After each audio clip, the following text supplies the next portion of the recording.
हिमांचल राजा के घर में माता का जन्म भयल। बचपन से ही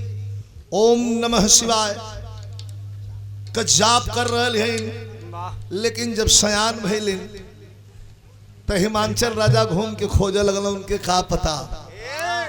बर मिले तो घर ना, घर मिले तो बर ना। नारद जी मिल गईलन, कलन की आवा हम अगुवाई करा दें, बियाह न करे के हो जाई बियाह। थोड़ा सा 5-10 मिनट 5-7 मिनट गौर कर लिए। भगवान भोले शंकर कैलाश पर्वत पर बैठल हो, नारद जी लिया के हिमांचल राजा के चल रहलन। आज जब पहुंचलन पहाड़ ढाका कुदत रोकलन, कले भैया ये कहाँ लिया के जात हुआ, ये दुल्हा कहाँ जाए का डर ऐसा न हो, तो दुल्हा कैसन हो, कहा दुल्हा तो पूछा मत। अरे बाप रे बाप, राजा बाबू हाँ दुल्हा जब पथरे में से निघंटों से निकली बौराए जईबा देख के भोलेनाथ के भागा लगलन। लेकिन जब सुंदर रूप बना के तैयार भइलन, चुटकी बदल खाना, चुटकी बदल पानी, चुटकी बदल मिठाई, बियाह तय हो गए। भोलेनाथ चल रहे 80 बरस वाला भेष, बुढ़वा बैल पर सवारी, एको बरतिहा ना कुल झोला में भर लेहलन। कीड़ा बिच्छू गोजर चुरैन डाइन भूत प्रेत सब बटोर के वही में लेके चल दे।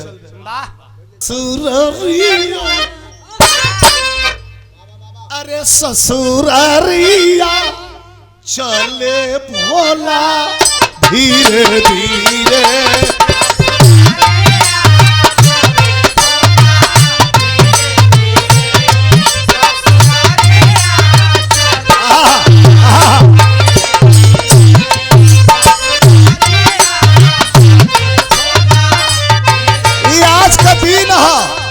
आज अगर ना गवाई भोलेनाथ का गीत तो मर्यादा का उल्लंघन होई। कैसे कि ससुररिया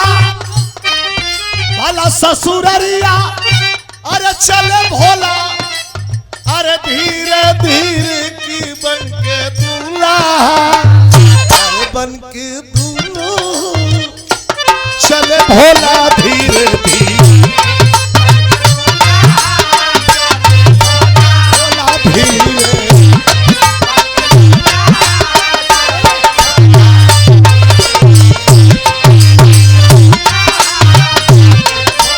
शोभा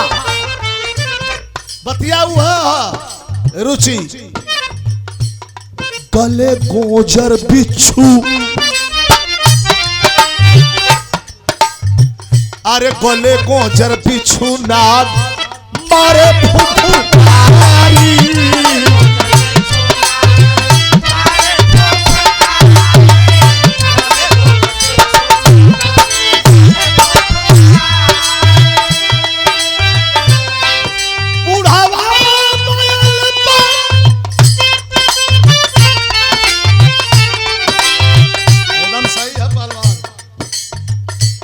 बुढ़ावा बैल पे चलल, बुढ़ावा बैल पे चलल, कई के जब सवारी तया जोरिया, हाय हाय जोरिया भले भोला धीरे धीरे,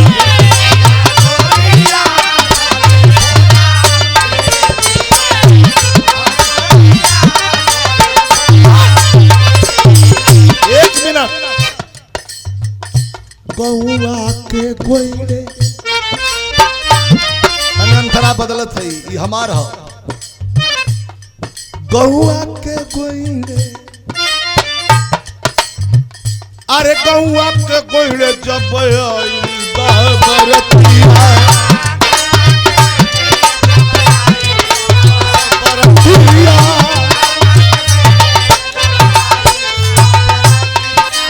लेके बारात भोलेनाथ पहुंच गए। गौआ के गोइड़े,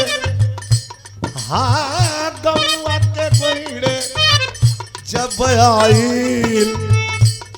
आइल बाबरतिया, तेरा वक्त छाया बैठे, तेरा वक्त छाया बैठे, बदल के सूरतिया मस्करिया,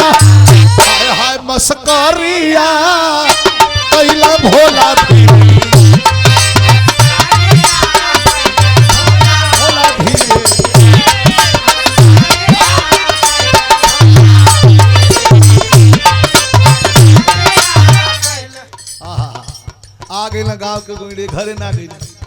गौरा महारानी के सखी सलेहर माता जी से पूछे थे कि ये सखी सखा का सखा हम का जानी तो देखा खोजे बदे चल दे। सिवान में एक पेड़ के नीचे भोलेनाथ एक बरधा बांध के आई कान में झोला लटका के बैठल हो। बड़ी बढ़िया तर्ज वो समय का आज भी कर नहीं हो, आखिरी तर्ज हो गीत का कैसे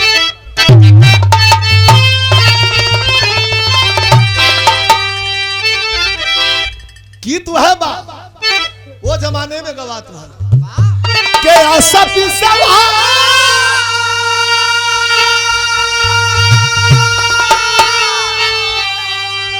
आशा विश्वास में जरत बानी कहिए से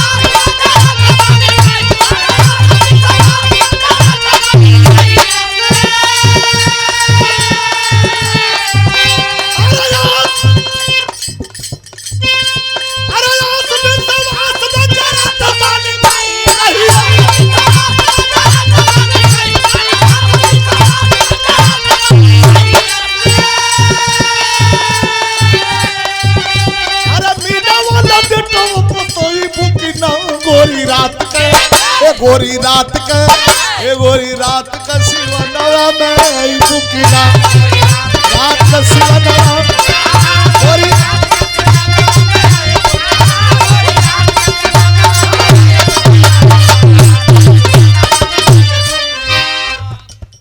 पूछा सब सखिया ए बुढ़ऊ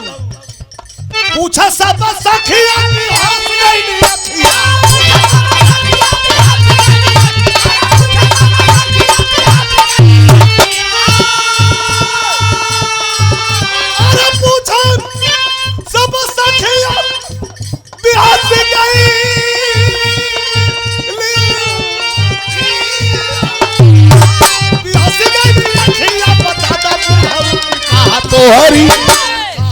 कहा तो हरी बरतिया देखा था भोलेनाथ से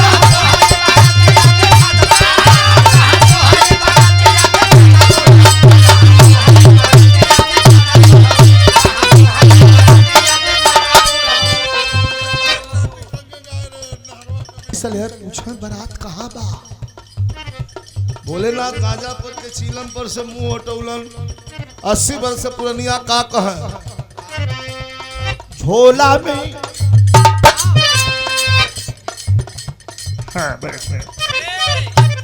झोला में बारात सिवानी बदला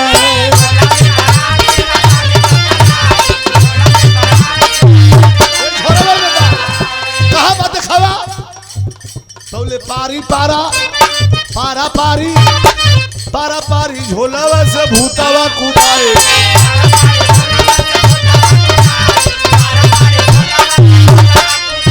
किसी तरह से बारात द्वारे पर पहुंचल भूत प्रेत निकल गए हुआ और डांस नाच कौन चलत हो आजकल कहता केहू डिस्को नाच हो केहू कमरिया वाला नाच हो केहू कहा कि अमिताभ बच्चन वाला केहू कहा मिथुन दादा वाला नाच लेकिन उनका नाच कौन रहल गर्थैया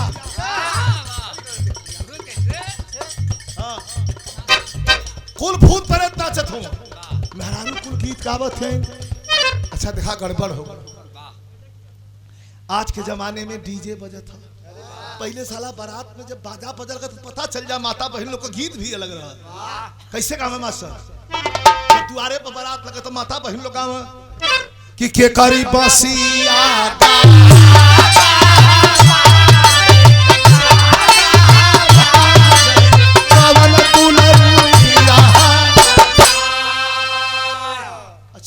लिखा लाइन का गीतिया कभी लोग फेल छुट्टी गई ना खोई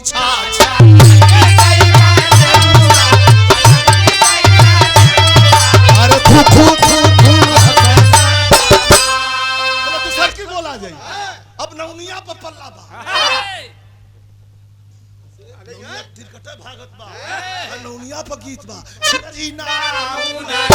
छिनरी का आग डोलेला छिनरी का पाछ डोलेला छिनरी का हौ हो डोले ले यही हौ हो का गली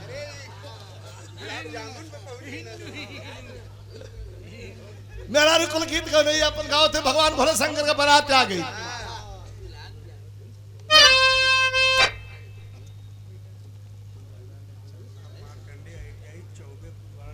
मार्कंडे ITI चौबेपुर वाराणसी की ओर से ही पुरस्कार भैया बहुत बहुत धन्यवाद, नमस्कार प्रणाम। कहा कि भूतन आखिरी लाइन की भूतन पर तन कटोली सजा पहुंचल पर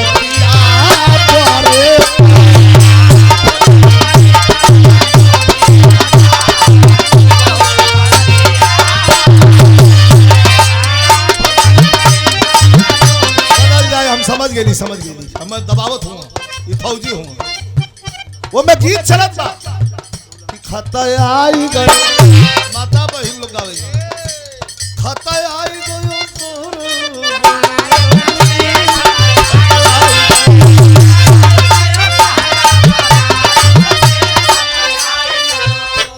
खत लिखला कि ना लिखयावला कि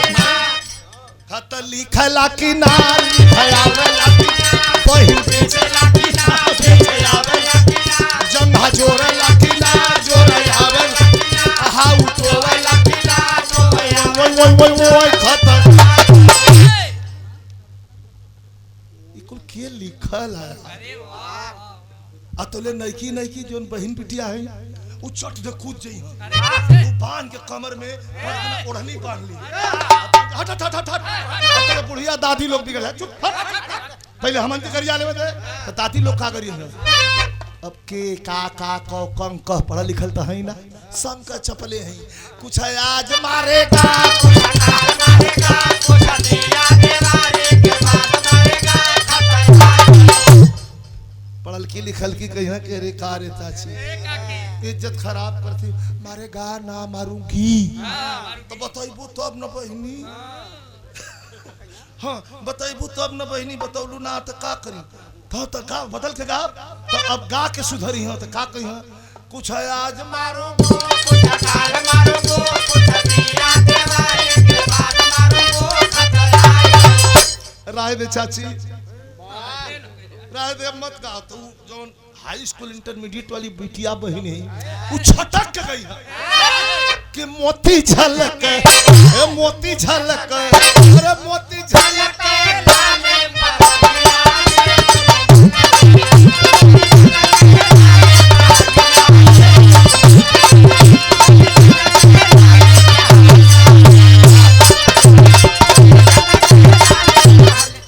oh my dear come to he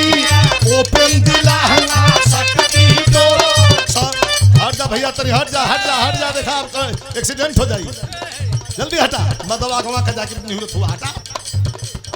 oh my dear come to he open दिला सकती तो टाइम लगेगा 24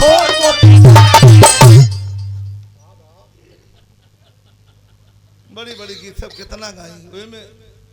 दुल्हा के गावल मरवाइला दुल्हा का माथा गरम दुल्हा कही हाथ जोड़ दे हम बिना कुछ ले नहीं खा लेते हैं गरियावा लोग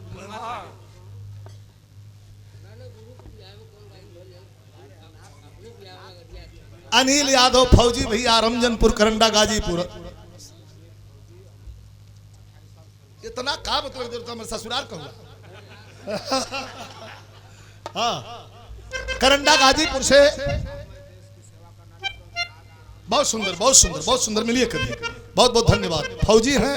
रिटायर्ड हो गए हैं और अब गीत के माध्यम से बहुत बहुत धन्यवाद बाबू हिमांशु सिंह सारनाथ मिले थे अंतिम लाइन चला था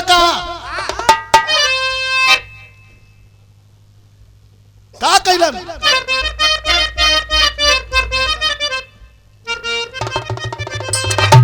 कि भूतन पर तन कटोली सजा पहुंचल पर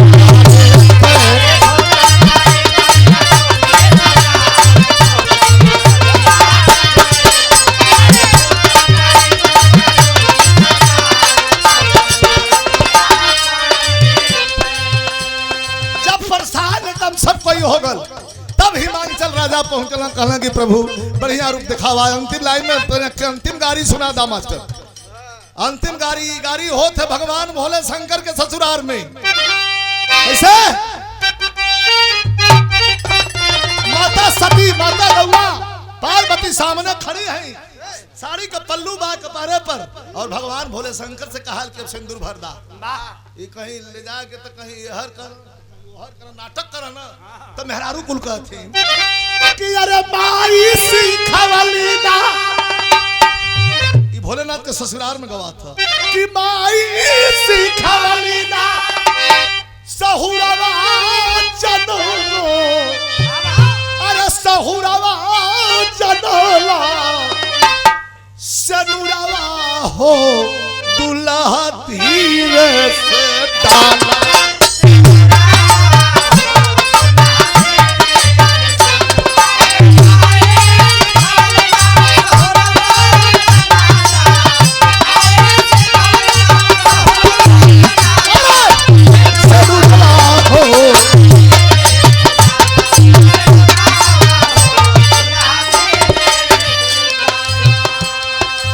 हिमांचल राजा कहा कि अब लेट मत करा, सभा में डूबल चाहे, अरे सभा में डूबल चाहे हमारी पगड़िया, भला सभा में डूबल चाहे हमारी पगड़िया, पगड़िया हो नाथ हमारी उठाला। रूपवा देखवलन रूपवा देखवलन शिव जी उगली अजोरिया, अरे लगली बरतिया में देवतन के कतरिया। अरे शिव संग उमा शिव संग पार्वती घूमली भंवरिया, अरे शिव संग पार्वती घूमली भंवरिया। पगड़िया हो अरे नाथ हमारी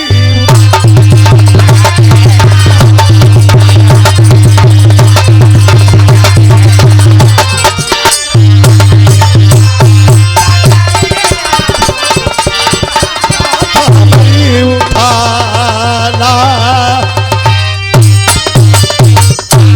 ओम नमः पार्वती पते हारा हारा महादेव।